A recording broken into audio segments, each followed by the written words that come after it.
Total 58टा अभियोग आसिला ता भितर 40टा माने इंडिविजुअल रे आसिला और 18टा कम्युनिटी आसी और 60टा अभियोग हमारा ऑन स्पॉट डिस्पोज हो जाई सेटे ऑलरेडी काम ही सारी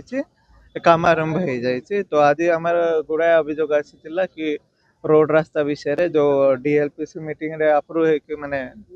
ब्लॉक रे रास्ता आरडी रे हैंडओवर है से रास्ता एबे हमें आरडी डिपार्टमेंट को पूरा डिस्ट्रिक्ट रे जते रास्ता अच्छे आगरू भी पटाई सारी ये वर्ष रे और थरे पटावे से मांक जता शीघ्र काम आरंभ करिवार हमर चेष्टा रहउचे। से रास्ता ऊपर गुड़ाई ग्रीवांस आसीतिला किछि ग्रीवांस हमर चाष जमी रे जिबा पई कलवर्ट तैयारी हेबार अछि। तो सेठी ब्लॉक और आईटीडी मिसिकी से कलवर्ट करबा ता पई भी पदक्षेप नै जेबो। देखो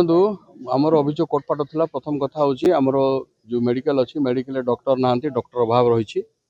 ता सहित सीएससी जोटा अच्छी जेहेतु आम इनफ्रास्ट्रक्चर कोरापुट जिला सब डाक्तखाना भल अच्छी तेणु जेहेतु आउ गोटे द्वितीय कथा हूँ कौन आम बर्तमान सब डिविजन हॉस्पिटल ना जो कोरापुटर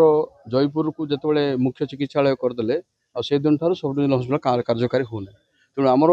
मुख्य प्रसंग था आज प्रथम दाबी था जे कोटपाटा को एसडीएच रे उन्नत करा जाऊ एवं ये आवश्यक डाक्तर जो मैंने रही आप स्पेशलिस्ट से पदवी पूरण करा जाऊ एवं समस्त प्रकार चिकित्सा समस्त जंत्रपाति जोगान करा जाऊ।